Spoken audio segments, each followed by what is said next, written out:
Everyone, good morning. Mass Academy में आप सभी का स्वागत है। तो आज का जो टॉपिक है बहुत ही महत्वपूर्ण टॉपिक है, जो भारत देश के राष्ट्रीय प्रतीक और राष्ट्रीय चिन्ह के विषय में टॉपिक है, जो बहुत ही रोचक जानकारी है। अगर आप जीके जीएस नहीं पढ़े हैं तो आपके लिए तो और ही अच्छा है, क्योंकि इसमें बहुत ही महत्वपूर्ण जानकारी आपको मिलेगी। भारत देश के कौन से राष्ट्रीय प्रतीक हैं, कौन से राष्ट्रीय चिन्ह हैं। तो अगर आपको वीडियो ये पसंद आए तो प्लीज़ चैनल को लाइक, सब्सक्राइब और दोस्तों के पास अपनी वीडियो को शेयर कर दीजिएगा, क्योंकि अगर कोई एग्जाम की तैयारी कर रहे हैं तो बहुत ही इसमें क्वेश्चन मिल सकते हैं मुझे। तो आज का जो पहला क्वेश्चन है, जानिए भारत के राष्ट्रीय प्रतीकों के बारे में। तो यहाँ पे आपको जो दिख रहा है, यहाँ पे राष्ट्रीय मुद्रा के विषय में राष्ट्रीय ध्वज, राष्ट्रीय पक्षी है, राष्ट्रीय आम, फल, राष्ट्रीय नदी। तो बहुत ही महत्वपूर्ण क्वेश्चन है आज के।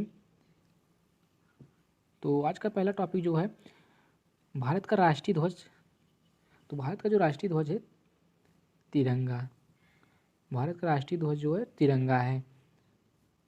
और इसकी जो 22 जुलाई 1947 को 22 जुलाई 1947 को भारतीय संविधान सभा ने राष्ट्रीय ध्वज तिरंगे का अपनाया था। तिरंगे में समान अनुपात में केसरिया, सफ़ेद तथा हरे रंग का 36 पट्टियाँ होती हैं।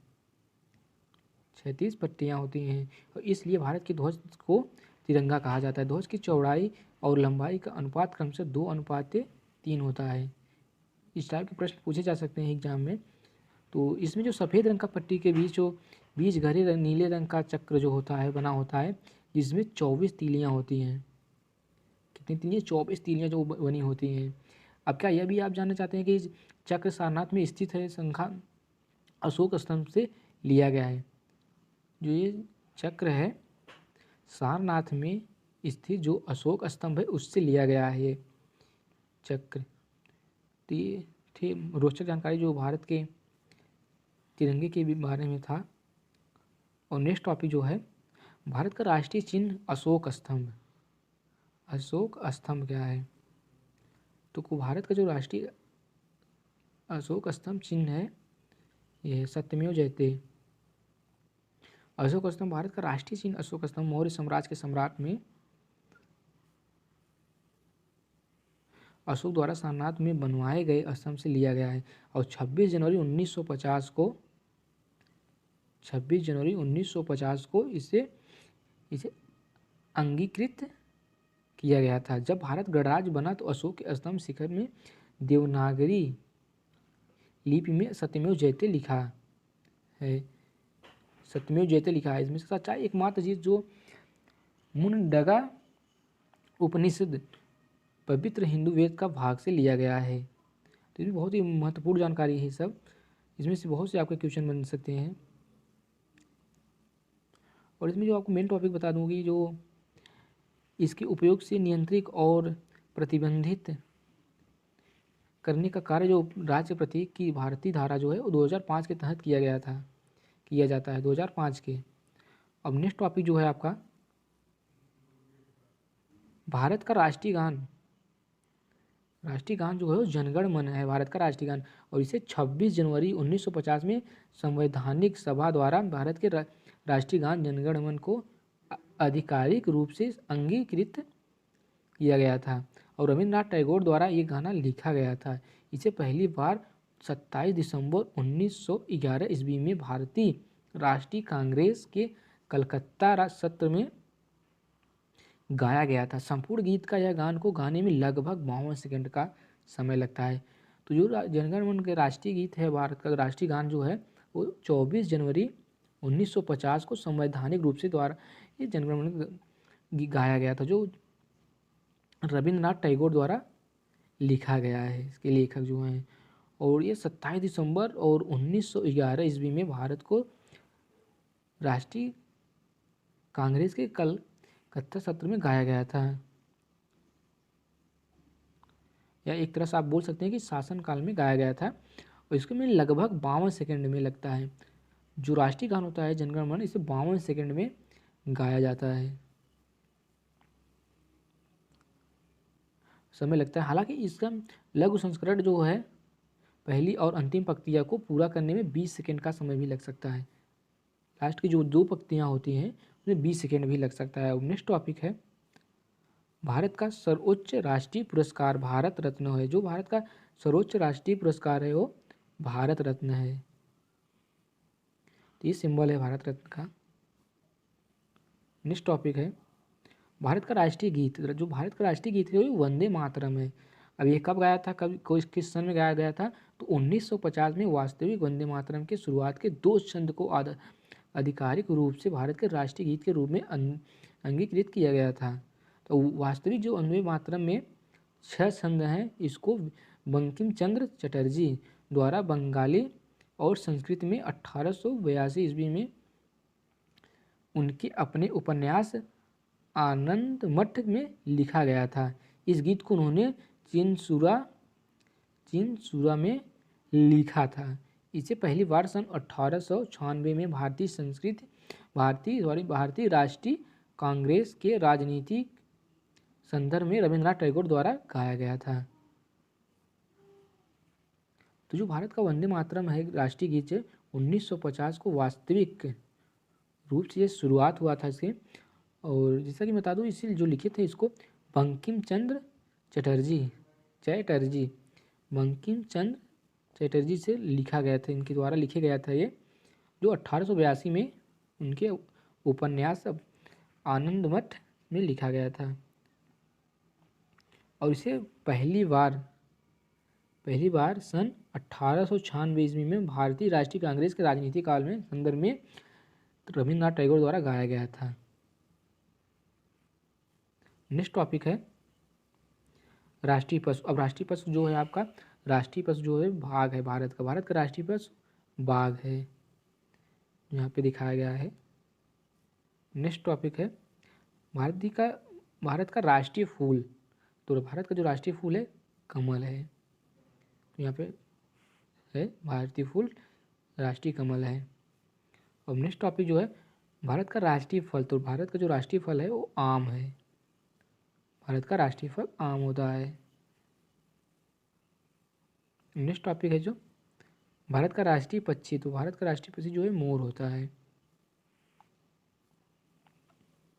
भारतीय मोर को भारत के राष्ट्रीय पक्षी के तौर पर अंगीकृत किया गया है। ये पक्षी एकता के सजीव रंगों और भारतीय संस्कृति को प्रदर्शित करता है। ये सुंदरता, गर्व और पवित्रता को भी दिखाता है। तो इस वजह से और भारतीय अन्य जीव की जो सुरक्षा की धारा 1972 के तहत संसदीय आदेश पर सुरक्षा प्रदान की गई है। हिंदू धर्म में इसे भगवान मुरुगा का वाहन माना जाता है, जबकि ईसाइयों के लिए ये पुनर्जागरण का प्रतीक है।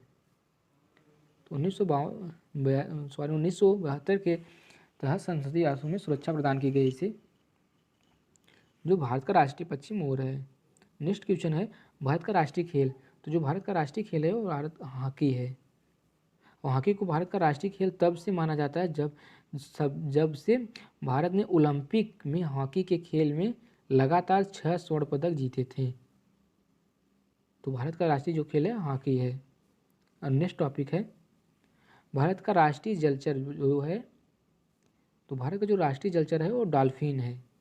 भारत का राष्ट्रीय जलचर, जो गंगा की डॉल्फिन को राष्ट्रीय जलचर पशु के रूप में अंगीकृत किया गया। ये पावन गंगा की शुद्धता को प्रदर्शित करती है, क्योंकि ये केवल साफ और शुद्ध पानी में ही जिंदा रह सकती है। तो ये बहुत ही रोचक जानकारी है। नेक्स्ट टॉपिक है और इन्हें दुनिया के सबसे पुराने जीवों में से एक माना जाता है। इनको सुरक्षित करने के लिए अभयारण्य क्षेत्रों संरक्षण कार्य शुरू हो चुका है। नेक्स्ट टॉपिक है भारत का राष्ट्रीय वृक्ष वट वृक्ष या बरगद का पेड़ है। तो भारत का जो राष्ट्रीय वृक्ष जो है वो वट वृक्ष है, जैसे आप बरगद का भी बोल सकते हैं। यहाँ पे सिंबल भी दिखाया गया है। और भारत का राष्ट्रीय वृक्ष जो है बरगद का पेड़ को माना गया है यह एकता और दृढ़ता का प्रतीक है। जिस प्रकार भारत के विभिन्न धर्म और जाति के लोगों एक साथ निवास करते हैं, उसी प्रकार बरगद के पेड़ की शाखाओं पर छोटे या बड़े जंतु निवास करते हैं। इस वृक्ष का हिंदू धर्म में विशेष धार्मिक महत्व है और इसमें कई औषधीय गुण भी पाए जाते हैं, जो बहुत ही महत्वपूर्ण है। भारत का राष्ट्रीय वृक्ष तो बरगद का पेड़ है, यहाँ पे सिंबल है आपका। नेक्स्ट टॉपिक है भारत की राष्ट्रीय मुद्रा रुपया। भारत का राष्ट्रीय मुद्रा जो है वो रुपया होता है। यहाँ पे आपको सिंबल दिखाया गया है। तो इसमें बहुत सी टॉपिक हैं आपके। और भारतीय रुपये को देवनागरी व्यंजन और लेटिन अक्षर आर से चिन्हित किया गया है और 15 जुलाई 2010 में भारत सरकार द्वारा इसको जारी किया गया था और 8 जुलाई 2011 को रुपए के चिन्हों के साथ भारत में सिक्कों की शुरुआत हुई थी। ये सब महत्वपूर्ण जानकारियाँ हैं। और भारत की राष्ट्रीय नदी क्या है? तो जो भारत की राष्ट्रीय नदी है वो गंगा है। भारत की राष्ट्रीय नदी जो है गंगा है। यहाँ पे सिंबल भी दिखाया गया है आपको। जो गंगा नदी है भारत की सबसे लंबी और पवित्र नदी है, जो कि 2510 किमी के पहाड़ी घाटी और मैदानी इलाकों तक फैली हुई है। प्राचीन समय से ही हिंदुओं के लिए गंगा नदी का बहुत बड़ा धार्मिक महत्व रहा है। इसके पवित्र जल से कई अवसरों पर इस्तेमाल किया जाता है। गंगा की उत्पत्ति हिमालय में गंगोत्री ग्लेशियर के हिम क्षेत्र में भागीरथी नदी के रूप में हुई है। तो बहुत ही महत्वपूर्ण जानकारी है। 210 किलोमीटर की रेंज में है गंगा नदी। नेक्स्ट टॉपिक है भारत के राष्ट्रीय पिता। तो भारत के जो राष्ट्रपिता हैं महात्मा गांधी हैं। भारत के राष्ट्रपिता जो हैं महात्मा गांधी हैं। यहाँ पे की फोटो भी है आपको लिए। महात्मा गांधी को भारत का राष्ट्रीय पिता माना जाता है। सबसे पहले 6 जुलाई 1944 को सुभाष चंद्र बोस ने सिंगापुर रेडियो स्टेशन में से संदेश प्रसारित करते हुए महात्मा गांधी को राष्ट्रीय पिता कहकर संबोधित किया था। और 30 जनवरी 1948 को गांधी जी की हत्या के बाद देश को संबोधित करते हुए प्रधानमंत्री जवाहरलाल नेहरू ने रेडियो पर भारत के लोगों से कहा कि राष्ट्रपिता अब नहीं रहे। तभी से महात्मा गांधी को भारत का राष्ट्रपिता कहा जाता है। तो ये कि बहुत ही रोचक जानकारी है आपके लिए। और नेक्स्ट क्वेश्चन जो टॉपिक है आपका भारत का राष्ट्रीय दिवस। जो भारत का राष्ट्रीय दिवस है वो स्वतंत्रता दिवस, राष्ट्रीय स्वतंत्रता दिवस और गांधी जयंती और गणतंत्र दिवस। जो आपका राष्ट्रीय दिवस है वो तीन प्रकार के हैं। स्वतंत्रता दिवस, गांधी जयंती और गणतंत्र दिवस है। और भारत के राष्ट्रीय दिवस के रूप में स्वतंत्रता दिवस, गांधी जयंती और गणतंत्र दिवस को घोषित किया गया है। 15 अगस्त को हर साल स्वतंत्रता दिवस मनाया जाता है, क्योंकि इसी दिन 1947 में भारतीयों को ब्रिटिश शासन से आज़ादी मिली थी। और 26 जनवरी 1950 को भारत को अपना संविधान प्राप्त हुआ था। इसलिए इस दिन को गणतंत्र दिवस के रूप में मनाया जाता है। और हर साल 2 अक्टूबर को गांधी जयंती मनाई जाती है, क्योंकि इसी दिन गांधी जी का जन्म हुआ था। तो बहुत ही अच्छे क्वेश्चन हैं। इसमें से आपका कई प्रश्न बन सकते हैं। नेक्स्ट क्वेश्चन है टॉपिक आपका भारत की राष्ट्रीय लिपि या आधिकारिक लिपि देवनागरी है। देवनागरी है आपका। अनुच्छेद 343 के अनुसार देवनागरी लिपि में लिखी गई हिंदी को आधिकारिक भाषा कहा गया। सॉरी, यहाँ पे आधिकारिक होगा, भाषा कहा गया। और नेक्स्ट टॉपिक है भारत की राजभाषा। जो भारत की राजभाषा है वो हिंदी है। हम आपको बता दें कि भारत की कोई भी राष्ट्रीय भाषा नहीं है। हिंदी एक राजभाषा, यानी जो भाषा राजकाज अर्थात सरकारी कार्य के लिए उपयोग की जाती है। भारत के संविधान के अनुच्छेद 343 के तहत हिंदी भाषा भारत की राजभाषा है। और राष्ट्रीय भाषा भारत का भारतीय संविधान में कोई उल्लेख नहीं है। यहाँ पे संविधान होगा, गलती से यहाँ लिखा गया है संविधान उल्लेख नहीं है। हालांकि 22 भाषाओं को आधिकारिक दर्जा दिया गया है। ये भी जानकारी आपको रखनी चाहिए। अब राष्ट्रीय कैलेंडर क्या है? तो साका कैलेंडर। जो राष्ट्रीय कैलेंडर है वो साका कैलेंडर है। अब जो राष्ट्रीय कैलेंडर का दर्जा साका कैलेंडर को प्राप्त है वो 1947 में इसे कैलेंडर कमेटी द्वारा बनाया गया था, जिसे भारतीय पंचांग की मदद से तैयार किया गया था। इसमें हिंदू धार्मिक कैलेंडर के अलावा खगोल डाटा समय भी लिखित है। अब नेक्स्ट टॉपिक है राष्ट्रीय शपथ। तो राष्ट्रीय शपथ को तेलुगु में पियदी मर्री वेंकट सुब्बाराव द्वारा 1962 में लिखा गया था। इसे 26 जनवरी 1965 से सभी स्कूलों में निर्धारित रूप से गाए जाने का प्रावधान बनाया गया। तो ये था राष्ट्रीय शपथ। नेक्स्ट टॉपिक जो है आपका और आज का लास्ट टॉपिक, भारत की राष्ट्रीय मिठाई। तो जो भारत की राष्ट्रीय मिठाई है वो जलेबी है। भारत की राष्ट्रीय मिठाई जो है वो जलेबी है। और यहाँ पे मैं आपको उसका सिंबल भी दिखा दे रहा हूँ। तो इस बीच भारत, बांग्लादेश, पाकिस्तान, ईरान के साथ तमाम अरब मुल्कों में भी यह खूब जानी पहचानी है। आमतौर पर जो तो जलेबी सदी ही बनाई व पसंद की जाती है, पर पनीर या खोया जलेबी को भी लोग बड़े चाव से खाते हैं। जलेबी भारत की राष्ट्रीय मिठाई है। भारत की राष्ट्रीय मिठाई अगर जो बोला जाए तो मिठाई जलेबी है। तो ये आज के क्वेश्चन थे। अगर आपको पसंद आए तो वीडियो को प्लीज़ लाइक, सब्सक्राइब और अपने दोस्तों के पास शेयर कर दीजिएगा। इसमें अगर आप पूरा वीडियो देखेंगे तो आपके बहुत से क्वेश्चन तैयार हो जाएंगे। तो मिलते हैं नेक्स्ट वीडियो में।